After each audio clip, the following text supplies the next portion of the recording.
Ven Espíritu Santo, llena los corazones de tus fieles, enciende en nosotros el fuego de tu amor. Envía, Señor, tu Espíritu y todo será creado y renovarás la faz de la tierra. Dios Padre nuestro, que has iluminado los corazones de tus hijos con la luz del Espíritu Santo, haznos obedientes para que busquemos siempre el bien y gocemos de tu alegría. Por Jesucristo nuestro Señor.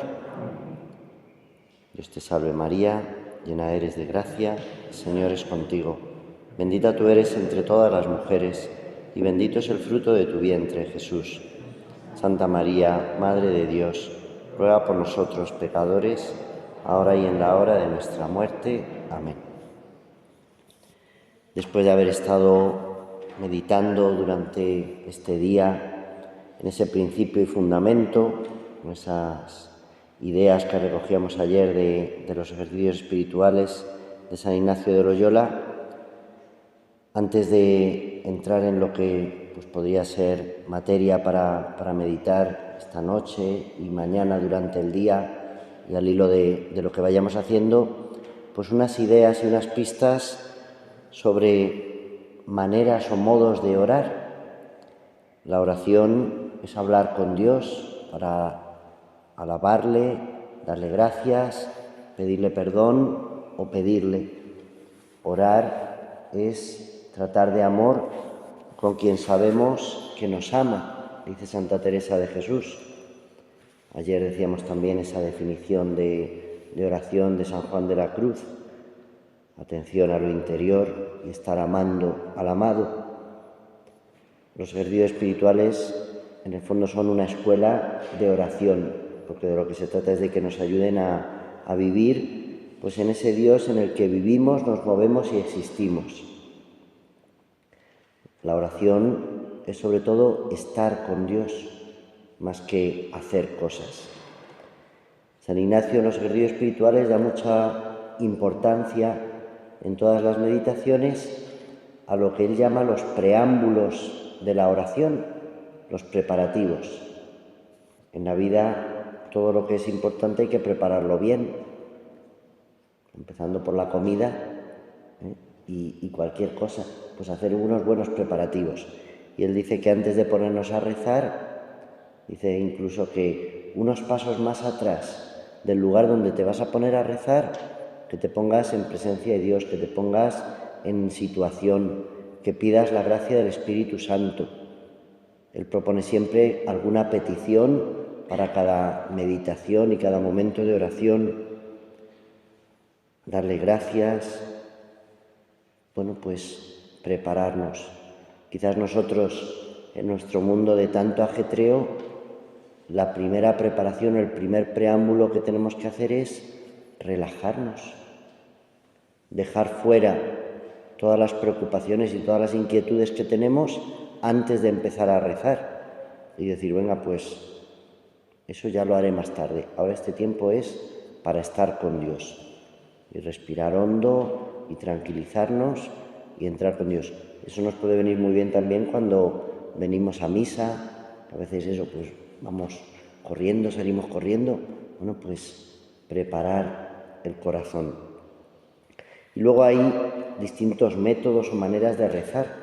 Ya decíamos ayer que en el fondo lo importante es que uno esté en diálogo con Dios. Los métodos, en tanto en cuanto nos sirvan. Una manera de orar es utilizar la palabra de Dios, la Biblia. Leer los textos de la Biblia, leer los pasajes del Evangelio, saborearlos, coger un pasaje de la Biblia, ayer os daba varias citas, hoy también lo haremos así, y leerlo despacio, atentamente. Volverlo a leer una segunda vez, detenernos en las palabras o las frases de Jesús o de los personajes de la Biblia que puedan tener un especial significado para nosotros, que están como saltando del libro para venirse encima de nosotros, saborear esas palabras, considerarlas en nuestro corazón, detenernos y según sean los sentimientos que esa palabra de Dios nos sugiera, hablarle a Dios contarle cómo me siento, contarle cuáles son los movimientos de mi corazón, si estoy triste, si estoy alegre, si me da esperanza, si me sorprende, si me sacude. Hablarle a Dios. Dice la carta a los Hebreos que la palabra de Dios es viva y eficaz.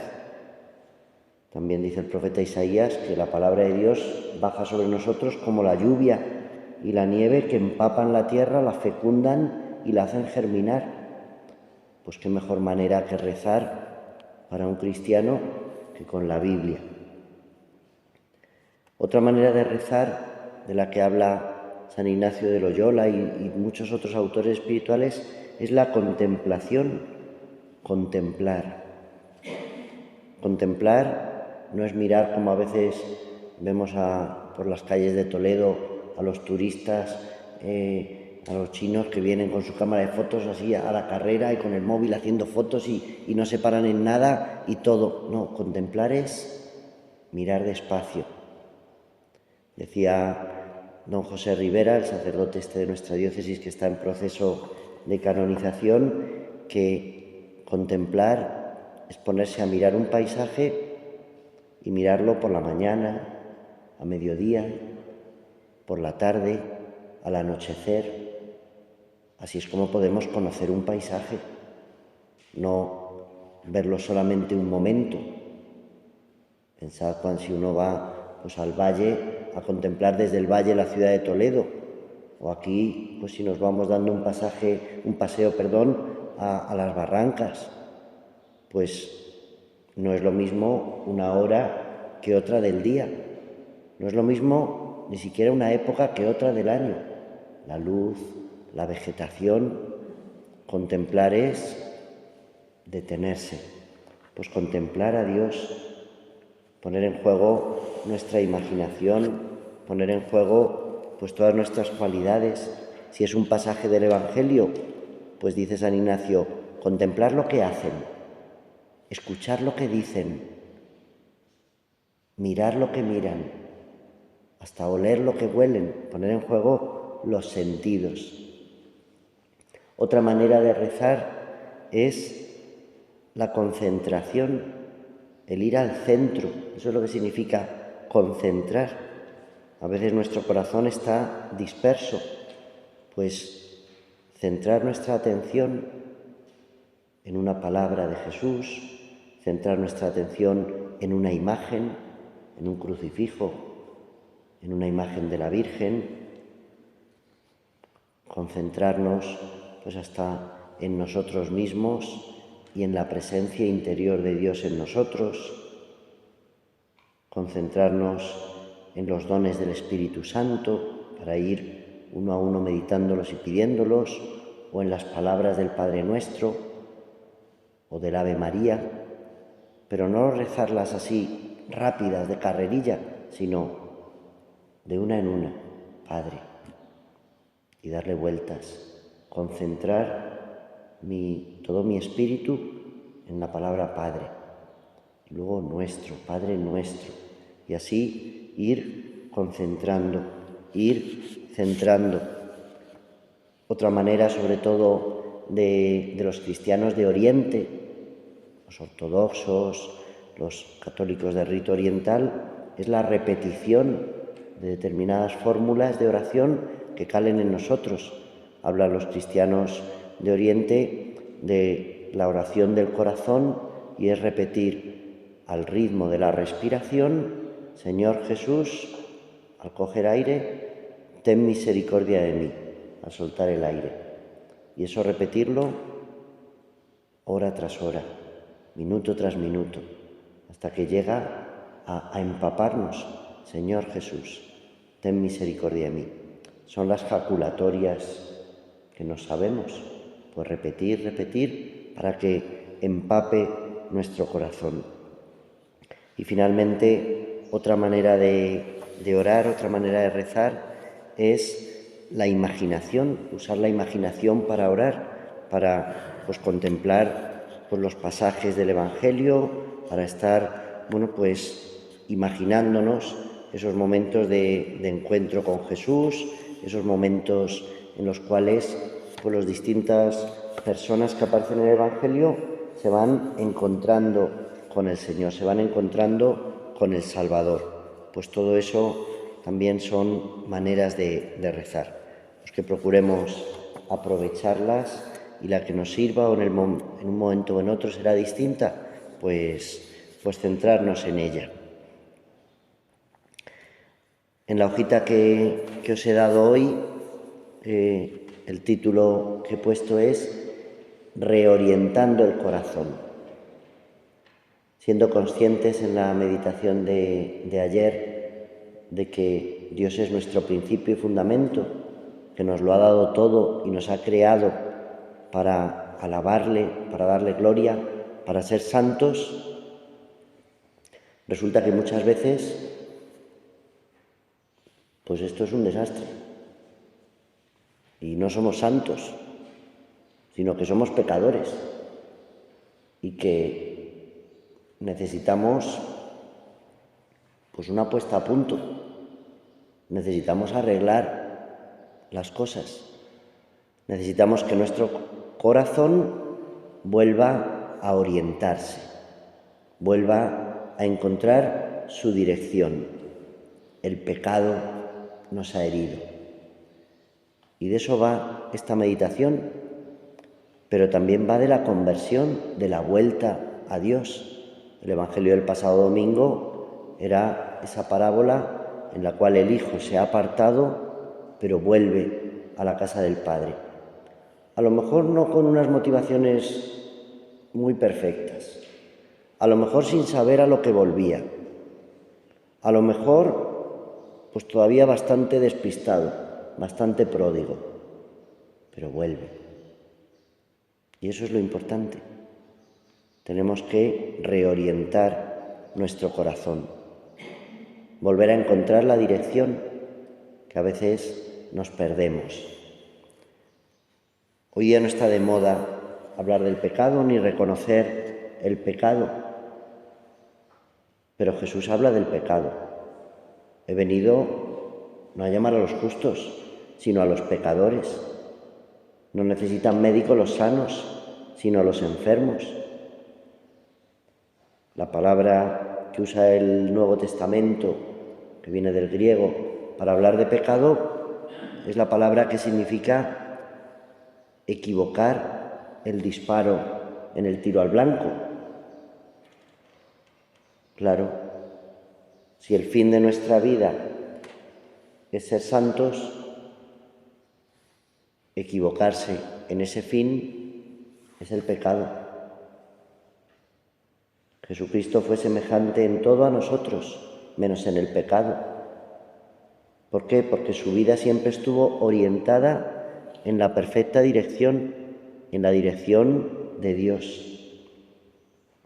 Pero Jesús conoció el pecado, porque conocía y conoce el corazón humano. No necesita que nadie se lo diga, porque sufrió las consecuencias del pecado, porque sufrió los envites de esa realidad de pecado que hay en el mundo y que hay en nuestro corazón. Fue odiado, fue traicionado, fue vendido, le flagelaron, le escupieron, le coronaron de espinas, le clavaron en una cruz. Los pecados del mundo crucifican a Jesús. Y por eso dice un escritor francés, Cristo está en agonía hasta el fin del mundo, porque el pecado sigue hiriendo a Jesús. Mis pecados, nuestros pecados. Se trata de que examinemos nuestra situación de pecado.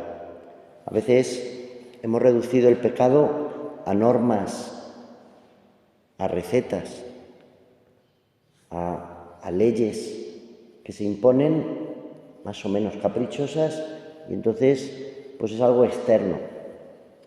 Como decía aquel, es que todo lo que me gusta o engorda o es pecado.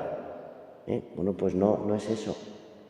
El pecado, su verdadera esencia, es que es algo personal, es una ruptura de la amistad con Dios, con el prójimo, una ruptura de mí mismo. Por eso, caer en la cuenta de la situación de pecado es darnos cuenta de cómo es nuestra vida. Si estamos cerrados a Dios o estamos cerrados al prójimo. Pienso que totalmente no, y por eso estamos aquí, haciendo estos ejercicios espirituales en esta Cuaresma. Pero a lo mejor hay partes de nuestro corazón, como decíamos ayer, que no le hemos dado a Dios. ¿Voy a seguir reforzando los efectos del pecado en mi vida o voy a hacer todo lo posible para edificar el reino de Dios, el reino de amor en mi vida? Quiero liberarme de la esclavitud del pecado y quiero ayudar a que los demás se liberen de la esclavitud del pecado, o quiero quedarme como estoy. En la vida espiritual, el que no avanza, retrocede. Para meditar en el pecado hace falta mirar al crucificado.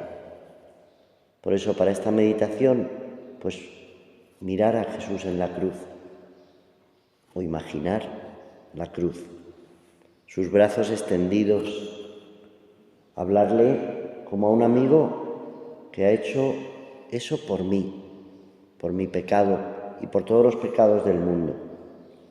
En la hojita, después del título, os he puesto esa reflexión, esas preguntas que invita a San Ignacio de Loyola en los ejercicios espirituales a hacerse al meditar sobre el pecado. ¿Qué he hecho por Cristo? ¿Qué hago por Cristo? ¿Qué debo hacer por Cristo? ¿Qué voy a hacer por Cristo? Es mirar nuestra vida con sinceridad en el pasado, en el presente y hacia el futuro.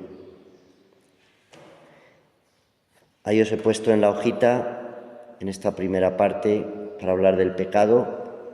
Luego por la parte de atrás hablaremos de la conversión, pues una serie de citas y una serie de orientaciones para rezar, que como decíamos ayer, pues no se trata de agotarlo todo, donde uno se sienta más llamado ahora, pues en este momento que estamos comentando, mañana durante el día, al coger la Biblia, pues ahí uno se detiene, uno medita, uno reza, pues ojalá que por lo menos fuera esa media hora a lo largo del día para estar tranquilo y a solas con Jesús. ¿Que puede ser más? Pues bien. ¿Que es menos? Pues menos.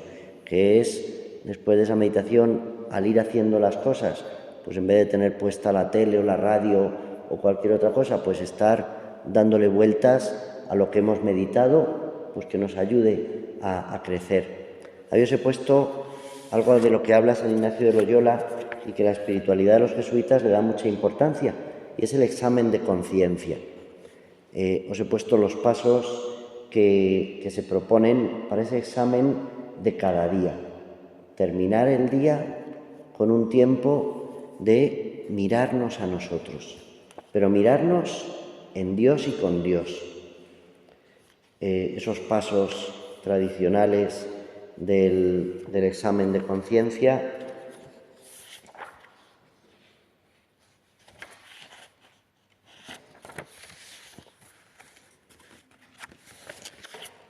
los he perdido.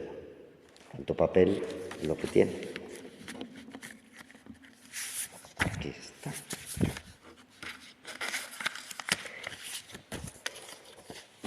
El primero, dar gracias. Darle gracias a Dios por lo que somos, por lo que tenemos, porque Él nos ha creado, porque somos un don de Dios y porque todo es un don de Dios. Agradécele a Dios también lo que te ha dado en este día que termina. Repasar todo el día, desde por la mañana hasta por la noche, y ver cuántas cosas hay de las que dar gracias a Dios.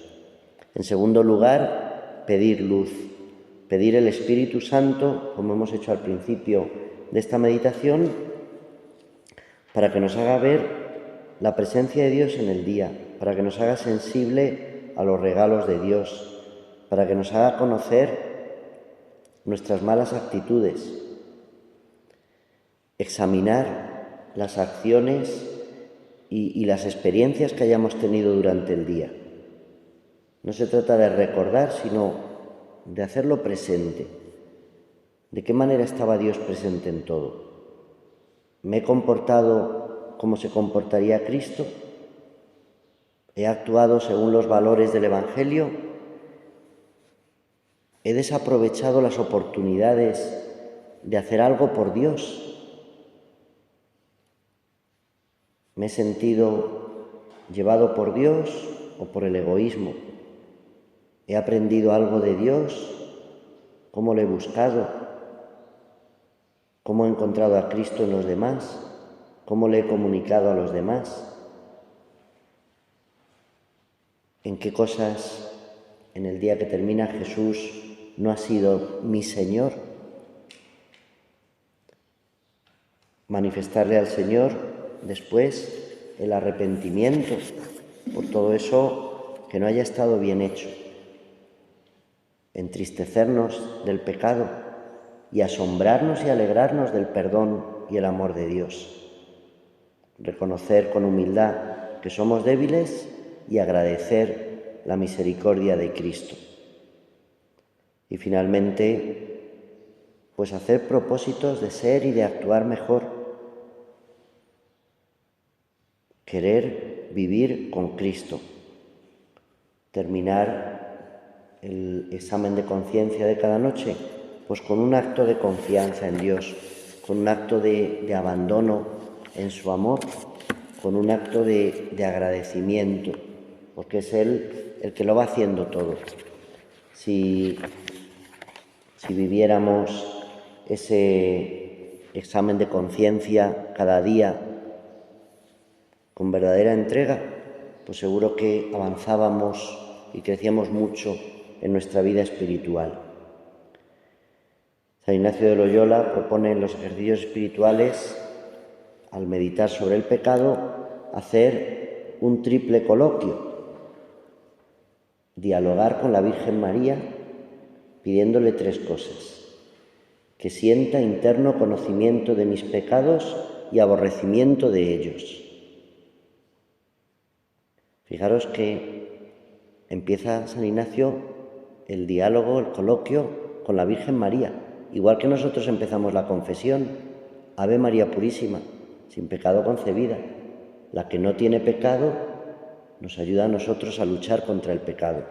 Pues pedirle a la Virgen que nos ayude a tener interno conocimiento y aborrecimiento del pecado.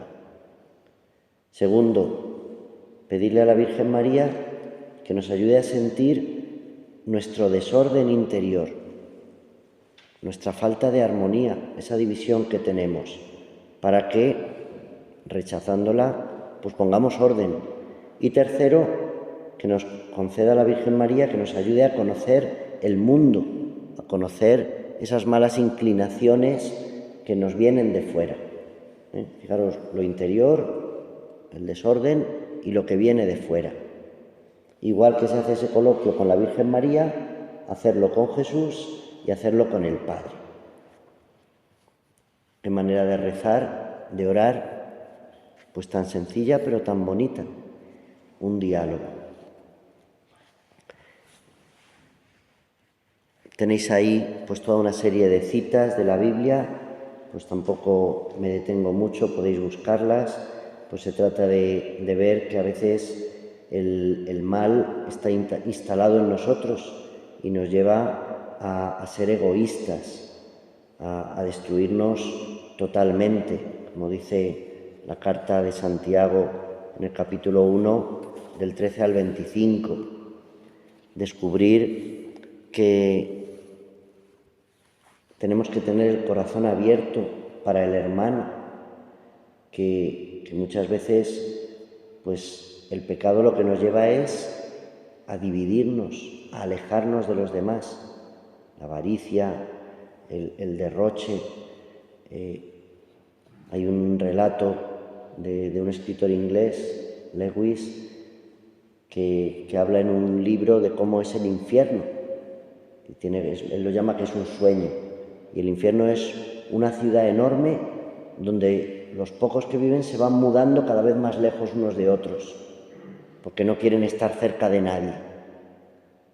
Es alejarse del prójimo, alejarse de los demás. El pecado está instalado en el mundo. Nos lo cuenta la carta a los Romanos, en el capítulo 3, del 9 al 18. Pero podemos responder a ese amor de Dios, como Cristo respondió. En Filipenses 2, del 1 al 11, es ese himno en el cual se nos dice que tengamos los mismos sentimientos de Cristo. Cristo, a pesar de su condición divina, no hizo alarde de su categoría de Dios. Al contrario, se despojó de su rango y tomó la condición de esclavo y se sometió incluso a la muerte, y una muerte de cruz. Esa es la respuesta de Cristo al pecado del mundo. ¿Y cuál es mi respuesta? En Marcos 7, del 1 al 23, Jesús se duele de la hipocresía, de las apariencias, de querer quedarse solo en lo externo y no tener un corazón. Pídele a Dios, pídele a Jesús un corazón como el suyo. En Gálatas 5, del 16 al 26, San Pablo contrasta lo que es vivir carnalmente, vivir una vida de pecado o vivir según el Espíritu. Pues tenemos que pedir la fuerza del Espíritu. En Lucas 18, del 9 al 14, tenemos la parábola del fariseo y del publicano. Me parece que esa, sí, la he puesto en la hojita también. El fariseo y el publicano estaban los dos rezando, pero qué distinto. Uno con la apariencia y otro con la sinceridad. Pues podemos utilizar la imaginación para rezar, imaginar que somos el publicano. Esto no es fácil, porque es ponernos de malo. Y es lo que le pasaba, de fariseo, hacer de fariseo. Porque al final el fariseo es el que decimos todos que es el malo, que está ahí queriendo aparentar. No, ponte tú como el fariseo.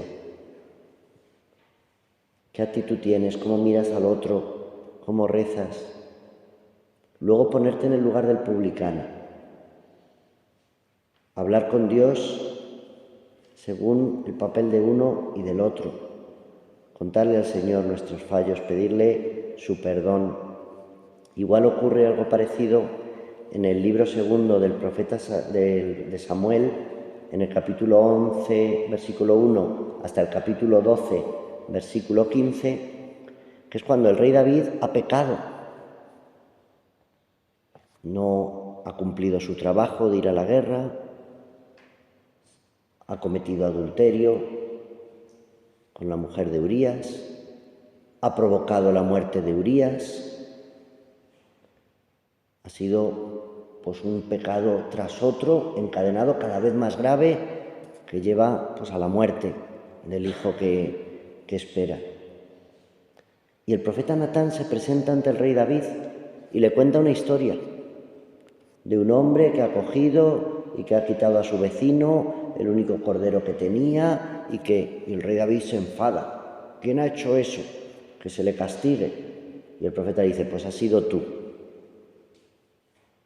Es más fácil ver los pecados en los demás que verlos en nosotros. Pídele al Señor sinceridad, humildad para que en esa sinceridad reconocer la verdad del pecado y arrepentirnos del pecado. Pero no hay que quedarse en el pecado, porque sería equivocarse.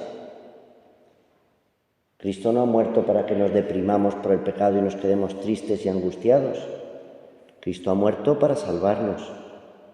Dios quiere nuestra santidad. El Padre espera que los dos hijos pródigos vuelvan para abrazarles, besarles, invitarles a entrar en casa y tener una fiesta. La conversión, lo tenéis por la parte de atrás de la hoja, esa conversión que San Agustín vivió. Ayer os recomendaba leer vidas de santos. Pues la vida de San Agustín es un ejemplo de conversión y él escribe: tarde te amé, belleza siempre antigua y siempre nueva, tarde te amé. Y he aquí que tú estabas dentro y yo estaba fuera y te buscaba fuera, iba corriendo desorientado tras la belleza que tú habías creado y tú estabas conmigo y yo no estaba contigo. Todas las cosas me retenían lejos de ti, cosas cuyo único ser era estar en ti. Me llamaste, me gritaste e irrumpiste a través de mi sordera. Me tocaste y ahora deseo tu abrazo ardientemente. El pecado rompe la amistad con Dios, pero podemos volver a compartir nuestra vida con Dios. Que no nos pase como en la parábola de San Lucas, los invitados a la boda, que en vez de ir a la boda estaban muy ocupados en otras cosas. No, compartir mi vida con Dios. Jesús lo que quiere es que volvamos a la amistad con el Padre.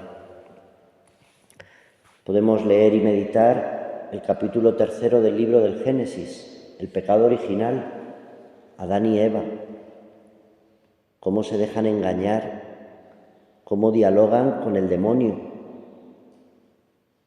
No hay que dialogar con el demonio, dice San Ignacio de Loyola, que se presenta con forma de ángel de luz para engañarnos, que es mentiroso. Si coméis seréis como dioses. Es mentira. No moriréis, es mentira. El plan de Dios era divinizarnos, pero el demonio lo rompe. Habla con Adán, habla con Eva, habla con Dios, no hables con el demonio. Pide la gracia de experimentar ese amor de Dios.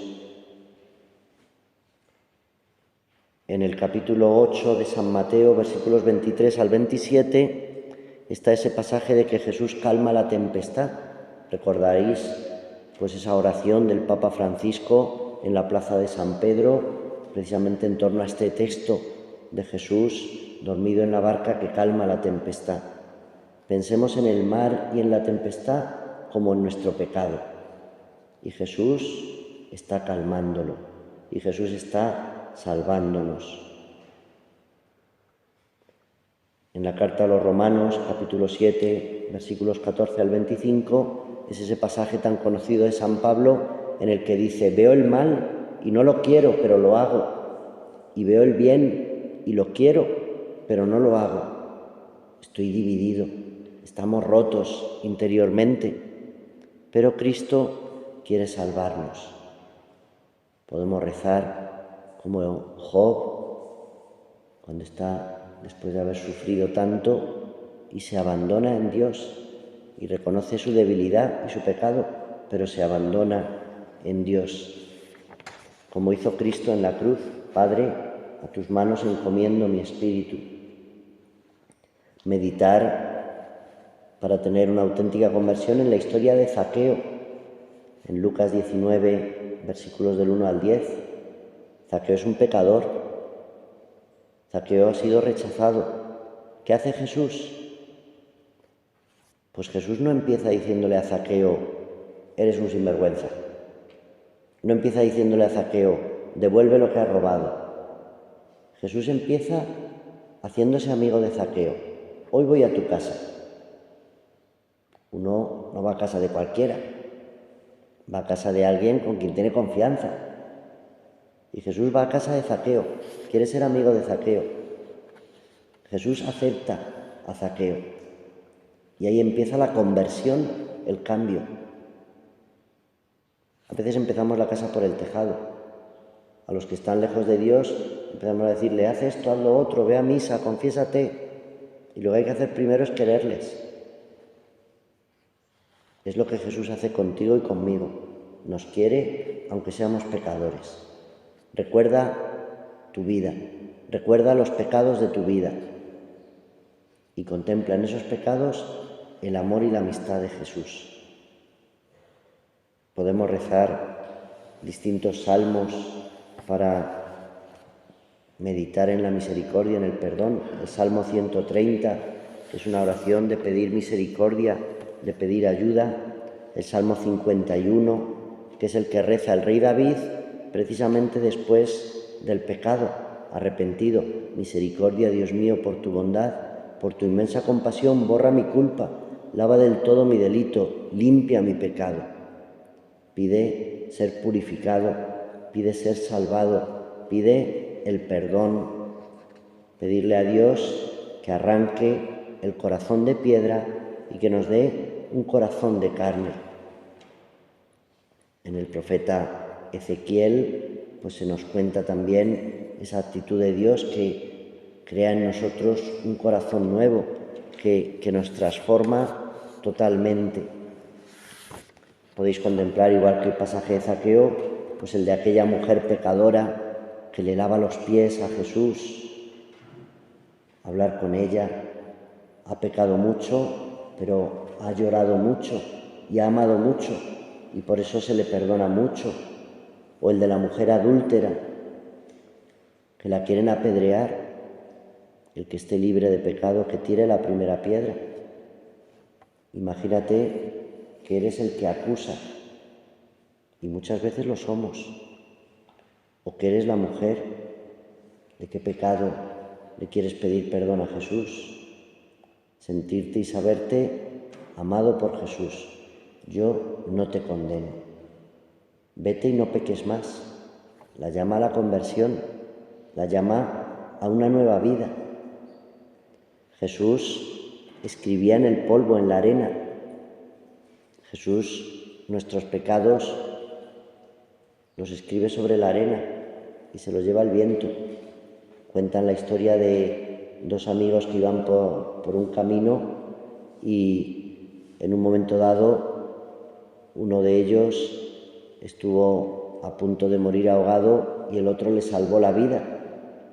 Y entonces sobre una piedra con un martillo y un cincel escribió: hoy mi amigo me salvó la vida. Días después, siguiendo en el camino, tuvieron una discusión, un enfado, y ese amigo le pegó una torta, como el de los Oscars, se dan de tortas. Y sobre la arena del camino escribió: hoy mi amigo me pegó. Y al día siguiente, ya más calmado, el amigo le preguntó: ¿por qué cuando te ayudé lo escribiste sobre piedra y cuando te pegué lo escribiste sobre arena? Dice: pues porque lo que está escrito sobre arena se lo lleva el viento. Las ofensas hay que perdonarlas. Y en cambio el amor queda escrito sobre piedra para que no se borre nunca. Pues eso es lo que hace Jesús con nosotros y con nuestros pecados. El pecado sobre arena y se lo lleva el viento. Entrégate al Señor. Medita en esta noche y en el día de mañana en el pecado, en el amor que Jesús te ha dado y en que quieres entregarte a Él.